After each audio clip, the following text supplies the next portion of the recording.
This is an Apostrophe podcast production.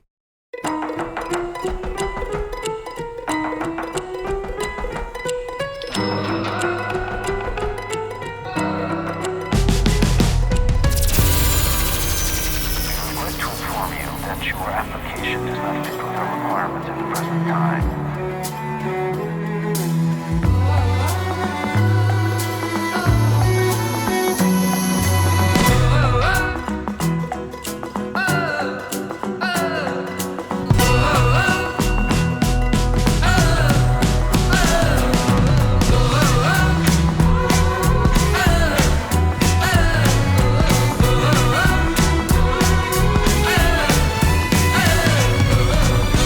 This is We Regret to Inform You, the Rejection podcast.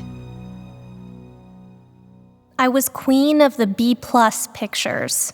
It was very limiting, and I was really stuck. Lucille Ball.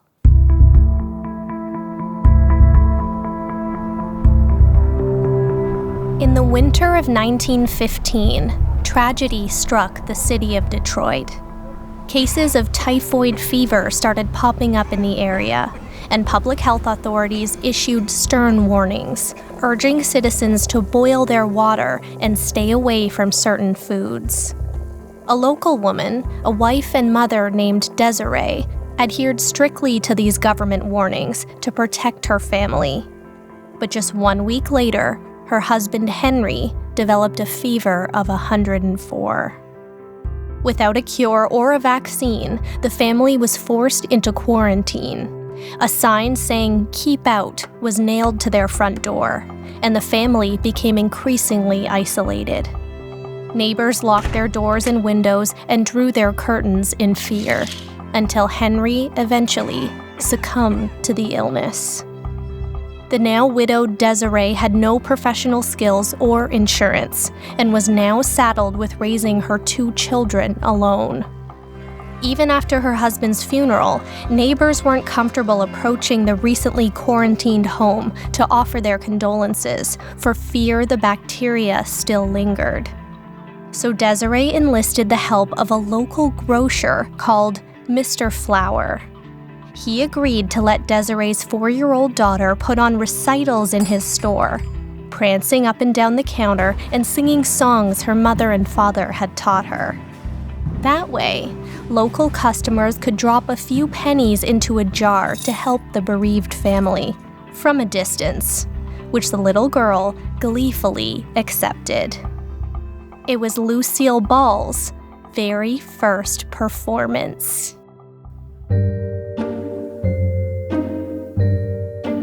Over the following years, the family moved out of their Detroit home, and Lucille Ball bounced around the houses of several family members, living with her aunt and uncle or her grandparents until her mother eventually remarried, and the family settled in Jamestown in upstate New York.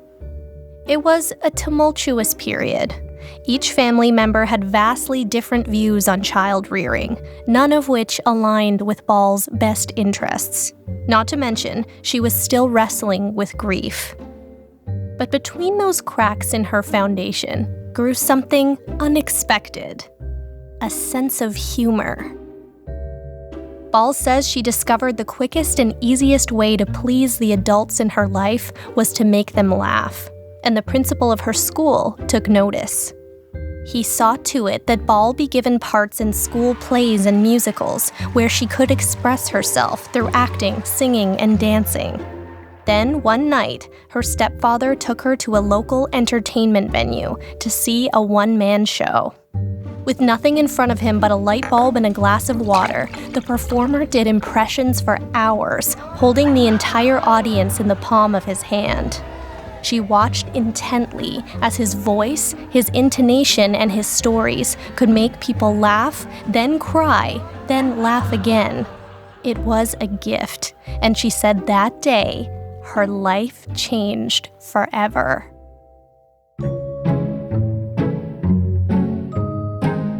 Ball started performing more and more. She auditioned for a chorus line at a local Shriners convention, and the 12-year-old was cast. After her first performance on that stage, she says two things permeated her soul: the energy of performance and the assurance of applause. Soon, she founded a musical group with two friends called the Gloom Chasers Union. One friend was the conductor, another played piano, and Ball played the drums.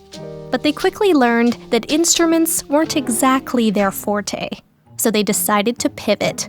The group added 2 more members and turned themselves into an acting troupe.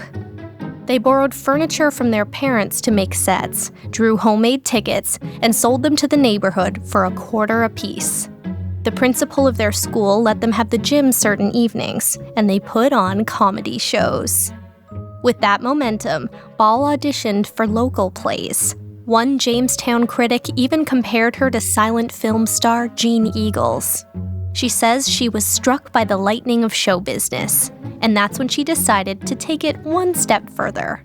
She had a resume full of amateur productions. Now she needed formal training, and where better to learn her craft than the Broadway?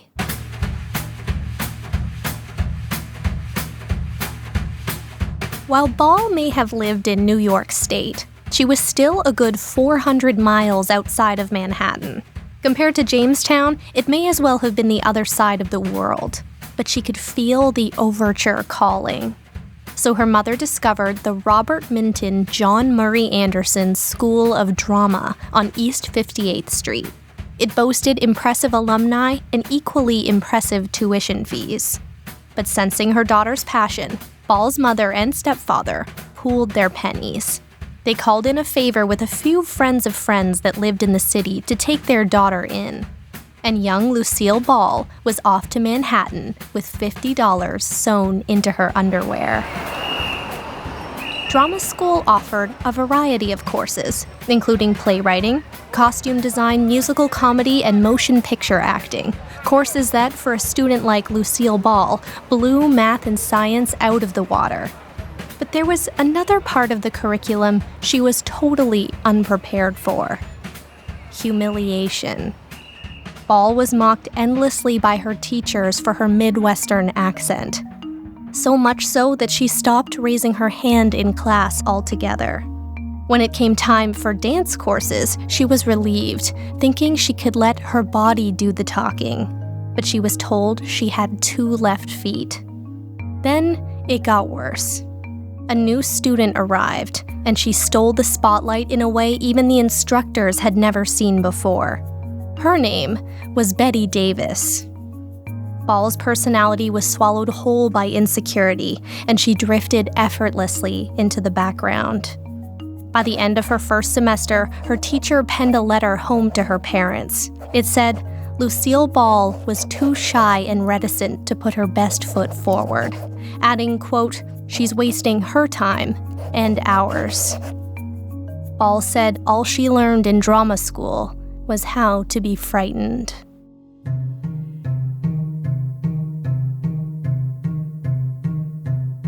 Ball returned to her parents' house feeling rejected and embarrassed. In Jamestown, she was a star. She could dance circles around the local girls. But in Manhattan, she was but a small fish, eclipsed by the light of every other small-town star.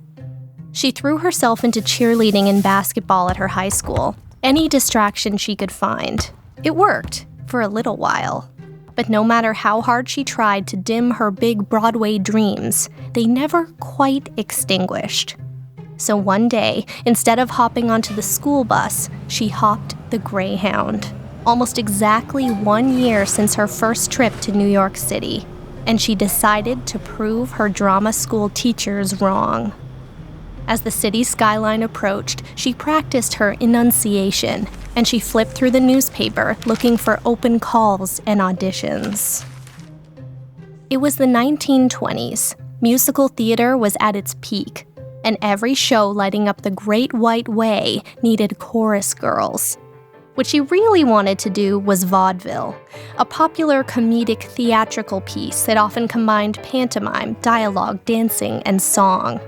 But in the meantime, she figured becoming a showgirl would be a great way to get her foot in the door. Little did she know, it wouldn't be quite so easy.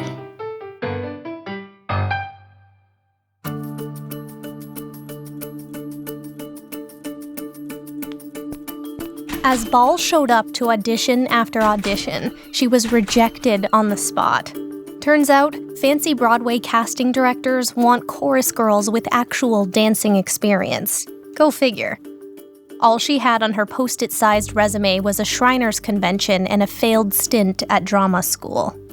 If she did manage to make it through the audition process, it wouldn't be long before she was found out. After 2 weeks, one producer told her she was cut. Another kept her on for 5 weeks before giving her the boot. Yet another told her she was a nice kid, but that she just didn't have it. Then added, "Why don't you just go back home and raise a big family?" The $50 her mother had sewn into her underwear was long gone. As biographer Stephen Canfor tells the story in his book Ball of Fire, Ball was, quote, "out of luck and out of money." So she took a job at a soda shop, but she was fired. And that's when she reached rock bottom.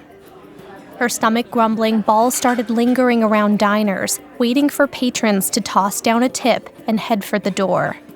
By the time it shut behind them, Ball slid onto their stool. She scarfed down their leftovers and used the nickel on the table to order herself a coffee. But one night, she realized she only had 4 cents in her pocket. The bus home cost 5, so she was forced to panhandle for a single penny. As taxis whizzed past her on the cold Manhattan street, she started to wonder if life was worth living.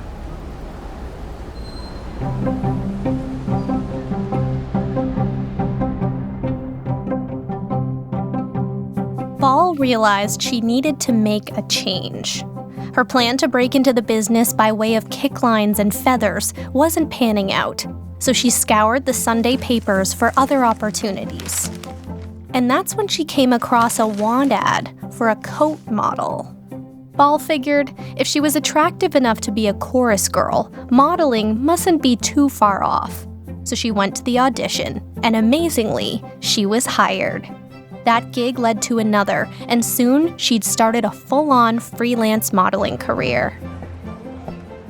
Over the next couple years, Ball took on a series of odd jobs to make ends meet.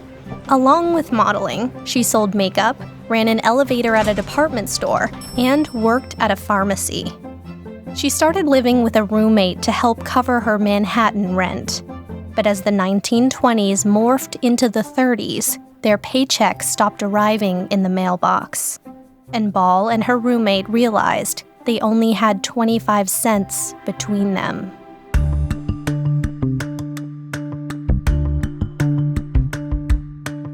By 1932, Great Depression breadlines stretched city blocks. 1 in 3 New Yorkers was unemployed. Lucille Ball was one of them. Then, in the spring of 1933, something strange happened. Her phone started to ring. After months without a single job, suddenly she started getting offers for freelance and showroom modeling work. She couldn't believe it. Soon she was bringing in $100 per week, the equivalent of about $2,000 US today.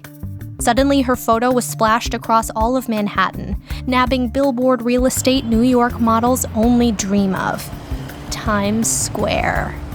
So Ball made her way to Midtown to see herself at 14 feet tall. She stood on the sidewalk staring up at her ad. It sat directly above the Palace Theater. She wished her career had taken her there instead. But just then, out of nowhere, a woman's voice cut through the city noise. It was a theatrical agent Ball had met a couple times before, well connected in both the modeling and acting worlds. She asked Ball why she was in Manhattan in July. Ball said, "Well, that's where the jobs are." But the woman said, "Not so." Apparently, Sam Goldwyn of Metro-Goldwyn-Mayer Studios needed 12 poster girls for a new movie. They'd cast all 12, but one just backed out. The job would require 6 weeks of work and paid $125 per week, plus a stipend. And just like that, Lucille Ball was off to Hollywood. Hold that thought. We'll be right back.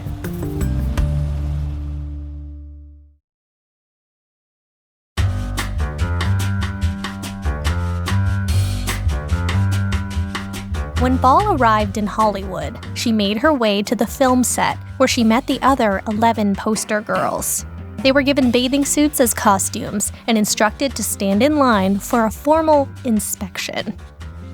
As biographer Stephen Canfor tells the story, Sam Goldwyn had a, quote, notorious predilection for fuller-figured women, and Ball weighed 111 pounds soaking wet. Suffice it to say, he wasn't a fan. But as the movie's star, comedian and vaudevillian Eddie Cantor made his way down the line, she saw an opportunity. While the other girls touched up their lipstick, Ball stealthily pulled out a tiny piece of red paper from her purse and started ripping it up into tiny circles, then placing them all over her face to look like measles. When Cantor reached Ball, he paused, then burst out laughing. As he continued down the line, she heard him say, "That Ball dame, she's a riot." The job was to stand in the background, looking pretty, but Ball looked for opportunities to insert herself into the gag. When Cantor wanted to shoot a pie-in-the-face scene, she volunteered. If there was a scene requiring someone to fall into a pool, she volunteered. She even acted with a live crocodile. And eventually, the director rewarded her attitude with a few lines here and there. 6 weeks turned into 6 months, and before she knew it, Lucille Ball was calling Tinseltown home.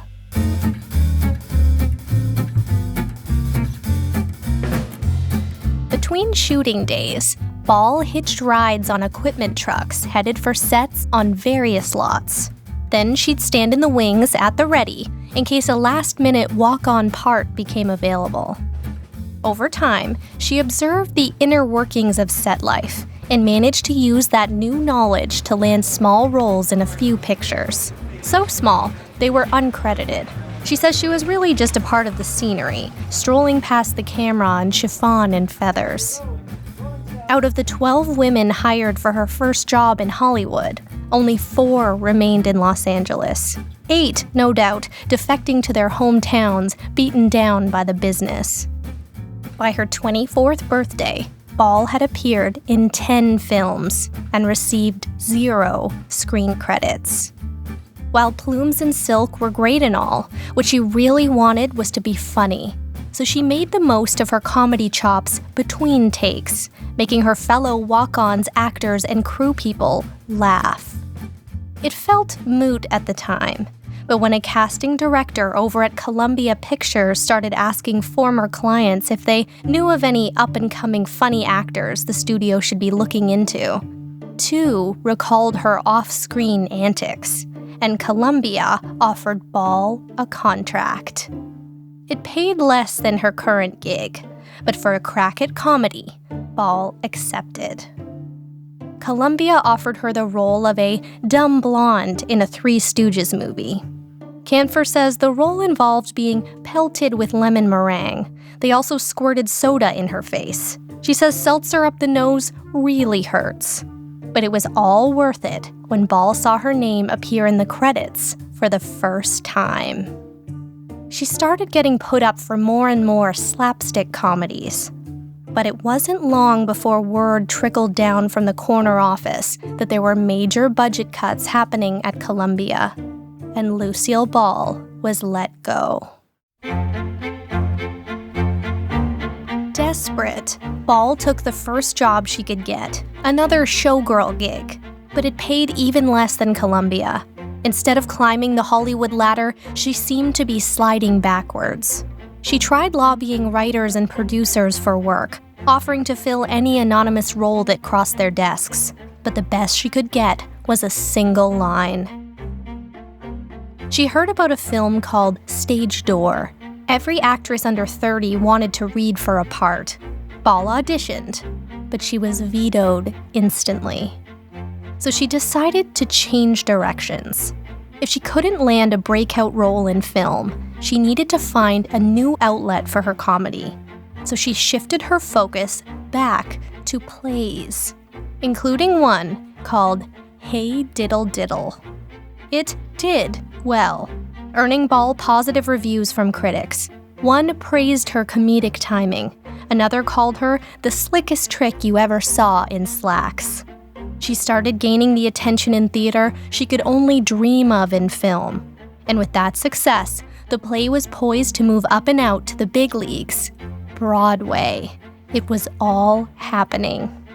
But behind the scenes, complications with production became insurmountable. And before the curtain came up, Hey Diddle Diddle on Broadway was canceled. Lucille Ball was crushed. It felt like yet another dead end. Little did she know, her rave reviews caught the attention of that same casting director who had vetoed Ball for the role in Stage Door. They hadn't yet cast one of the parts, and she was asked back to the studio for a second audition. Ball was hired.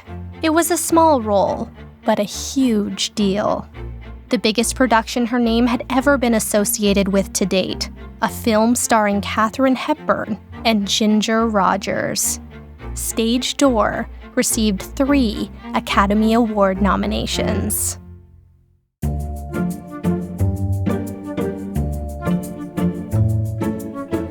Suddenly, the name Lucille Ball started floating around studios, and she started getting cast in B-level movies. Scripts began appearing in her mailbox, and it was enough momentum to sign her first ever agent. She knew she was making a name for herself when a casting sheet for a film stated it was looking for a Lucille Ball type to play the female lead. So she made her way to the casting office and did a screen test. But she was rejected. They told her she was wrong for the role. By the late 1930s, Lucille Ball was known as Queen of the Bees. She was making enough money to cover her rent and even help out her family. She was lucky to land consistent work. But she was stuck in a rut. A-level movies, where the great parts, money, and acclaim was, felt completely out of reach. She tried for Scarlett O'Hara in Gone with the Wind, but she blew the audition. One day, she was in New York promoting her latest B-movie when she was told she simply had to go see a new Broadway musical called Too Many Girls. She wasn't sure what all the fuss was about, but she found her seat in the orchestra section and took in the first few scenes. They were all right, nothing to write home about. Then, one actor in particular stepped onto the stage, and Ball sat up in her seat. Before he even spoke a word, she says she felt an electrifying charm about him, a star quality that couldn't be manufactured.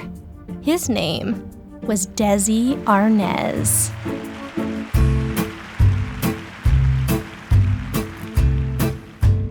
As it turned out, the reason Ball was told she just had to go see Too Many Girls was because the studio where she was under contract at the time had recently bought the rights to the screenplay to turn it into a film. And they had Ball in mind to play the lead role. But there was more good news. They also wanted the original stage actor Desi Arnaz to play her co-star. So back on the West Coast, the pair was formally introduced. He was 6 years younger than she was, but 7 short hours later, they were on their very first date. Desi Arnaz was a Cuban actor and musician whose band became popular on the New York City club scene, where he caught the eye of theater producers, landing himself his first acting role in Too Many Girls. Ball says his eyes lit up the day they met. Their chemistry was undeniable. And 6 months later, they were married. When the film version of Too Many Girls was released, the New York Times had a few things to say about it. The review read, "If the intention was to be impressive, it has failed. For Too Many Girls is a simple, conventional rah-rah picture without any place for pretense, and there's not enough to it on the whole." Still queen of the bees, Ball continued appearing in movies consistently throughout the early 1940s. Look Who's Laughing, Valley of the Sun, and A Girl, a Guy, and a Gob, to name a few. But pollsters dubbed her unable to draw a box office crowd. Only 58% of audiences polled recognized her name. One critic put it simply, saying, "Lucille Ball has low-voltage marquee strength." She landed one meaty role in a film called The Big Street.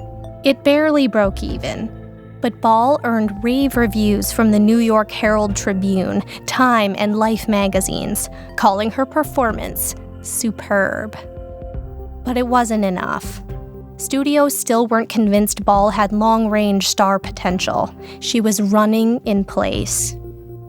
One day on the MGM lot, the studio's chief hairstylist looked at her and proclaimed, "The hair is brown, but the soul is on fire." And he dyed her hair. He said the shade was called Tango Red, somewhere between a carrot and a strawberry.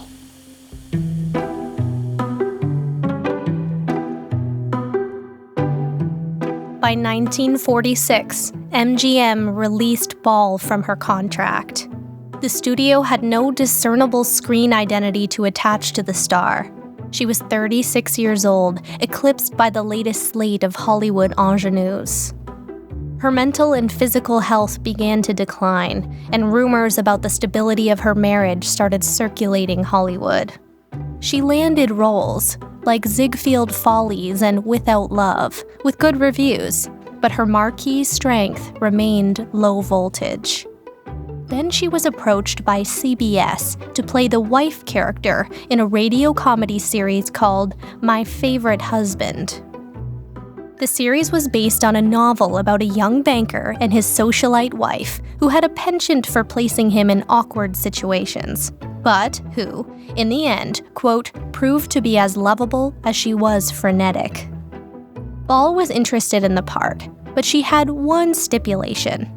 She'd only accept the role if she could bring her real-life husband, Desi Arnaz, on board to play her on-air husband. Their marriage was struggling in more ways than one. With Ball constantly on set and Arnaz touring the country, they were constantly apart, making it difficult to maintain a relationship and stifling the prospect of starting a family. But CBS rejected her idea immediately. Ball was hired, and actor Richard Dennings was cast as her husband. The show tested positively, climbing in the ratings. The Hollywood Reporter penned a rave review of the series, adding, "It's too bad that Lucille Ball's funny grimaces and gestures aren't visible on the radio." Meanwhile, Ball continued acting in films, including Miss Grant Takes Richmond and The Fuller Brush Girl, movies that made the most of her gift for physical comedy. But she says, with the exception of one or two pictures, the truth was there was nothing on her resume that she really loved. She wasn't happy. And that's when she got an idea.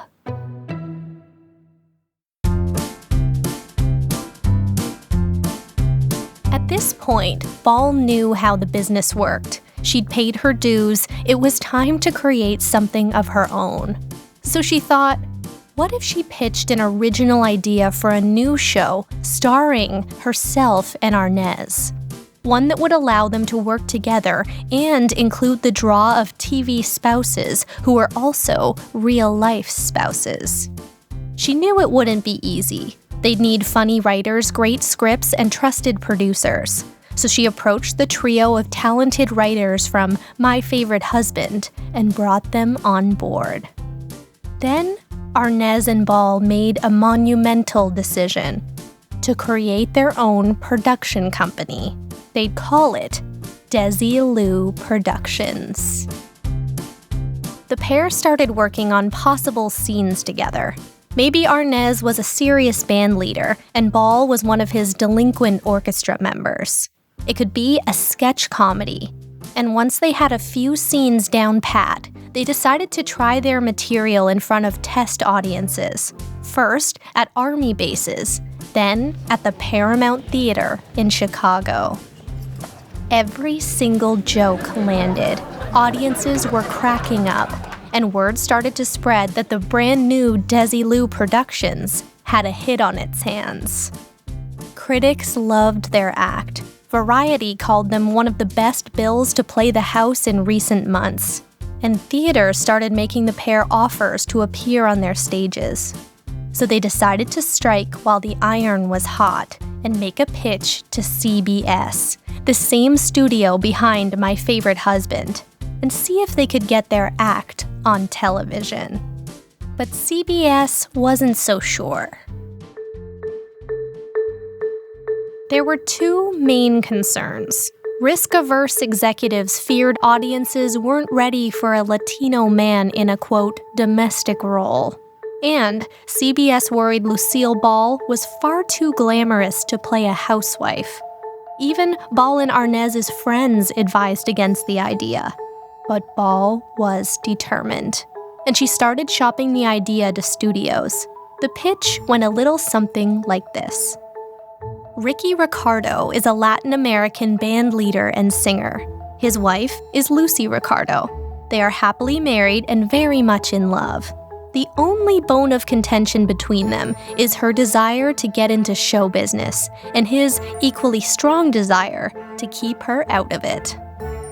NBC showed only mild interest, but it was just enough.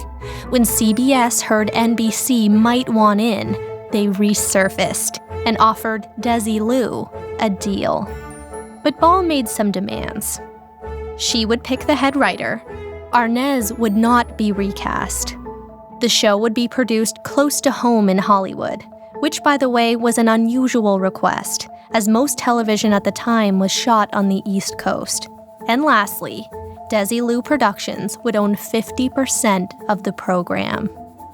CBS agreed. They'd call the series I Love Lucy. On March 2nd, 1951, they shot the pilot. CBS's head of programming took one look at the tape and said, "This is the worst thing I've ever seen." He hated it, and now he was tasked with finding the show a sponsor. Weeks went by, and he couldn't turn the head of a single advertiser. He started offering a bargain, nearly half the price of a regular CBS program. Then, finally, just as he was about to give up on the series before it even began, they had a taker. Philip Morris Cigarettes. I Love Lucy was granted 39 episodes, after which Philip Morris had the power to either buy another season or pull the plug. And they were given their official time slot, Mondays at 9 p.m.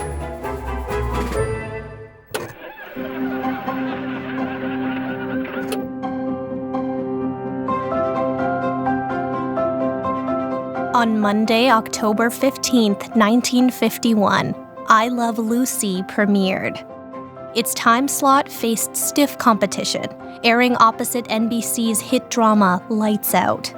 After the episode aired, the president of Philip Morris Cigarettes called his advertising agency in a panic, asking how much it would cost him to pull the show off the air. He said the episode was unfunny, silly, and totally boring. The agency begged him to reconsider and urged the president to give it one more week. He begrudgingly agreed, but said that, to be clear, they were delaying the inevitable. But the next week, viewership increased and increased and increased. And by the mid-season episode, the show had reached an audience of 10 million, and Monday nights were dubbed Lucy Time. By 1952, I Love Lucy became the top-rated TV show in the nation. With 2.9 million viewers per television set, each episode was seen by 30,740,000 people, nearly 1/5 of the entire U.S. population. Department stores started shutting down between 9 and 9:30, posting signs in their windows that read, "We love Lucy too." Lucille Ball was nominated for an Emmy that year and landed the cover of Time magazine, where it was written that Ball takes being hit by pies, falling over furniture, and getting locked in freezers with unflagging zest. The Hollywood Reporter called Ball America's #1 comedian and a consummate artist born for television. The following year, I Love Lucy held steady at #1, and President Dwight D. Eisenhower couldn't even keep up. The episode where Lucy gives birth to little Ricky drew 15 million more viewers than the inauguration that same week, accounting for nearly 75% of all American TV homes. And Lucille Ball, the girl rejected from drama school who pinballed between studios fighting for parts with low-voltage marquee strength, told she just didn't have it, and dubbed Queen of the Bees, became the queen of prime time television.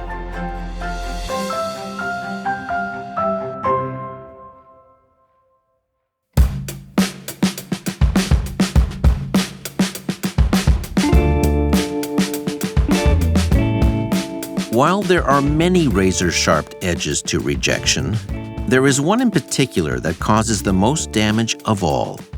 It's not the slammed doors, it's not the unreturned phone calls, it's not even the final no. It's the words said in between, because words are the shrapnel of rejection. Cruel and stinging words thrown out that don't only pierce your confidence, they pierce your heart. Lucille Ball heard it from teachers, casting directors, pollsters, directors, advertisers, and critics. She was told she had 2 left feet, that she just didn't have it, that she was too thin, wrong for the role, unable to draw a box office crowd, that she was wasting her time, that she was wasting their time, that she had low-voltage marquee strength. Those words can be bruising, cutting, and scarring, especially when spoken by the gatekeepers, the ones in charge, the people who are paid to spot talent. But Lucille Ball had a special kind of body armor.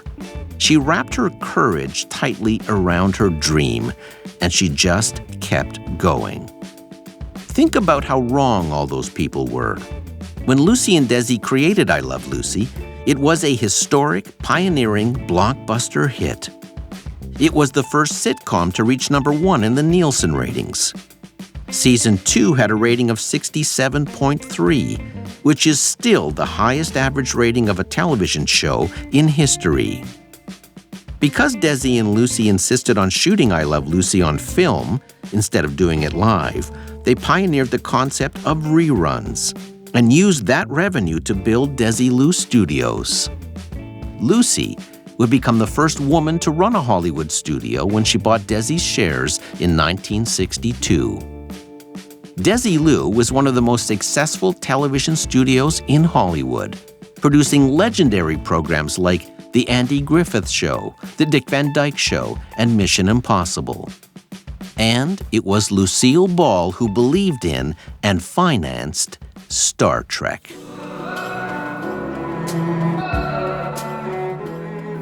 None of that staggering success would have happened if Lucy had let all those stinging criticisms puncture her dreams along the way. And it was a long way.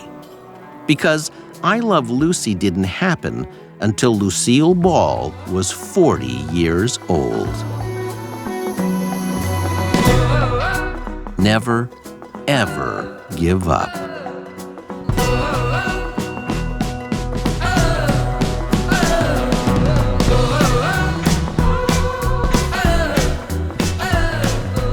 I Love Lucy. Seasons 6. Emmy Awards 4. First ever Television Hall of Fame inductee, Lucille Ball. Annual viewership to this day, 40 million. Longest uninterrupted laugh in a sitcom, 65 seconds.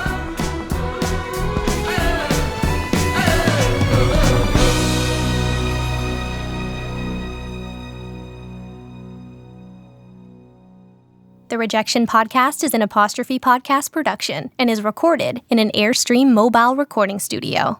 This series is hosted and written by me, Sydney O'Reilly. We regret to inform you, our series researcher is Allison Pinches. Director, Callie O'Reilly. Engineer, Jeff Devine. Producer, Debbie O'Reilly.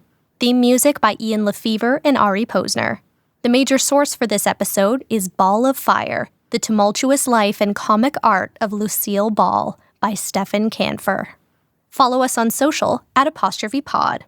Rate and review this podcast wherever you like to listen. And while you're there, let us know of any rejection stories you'd like to hear. This series is executive produced by Terry O'Reilly. See you next time.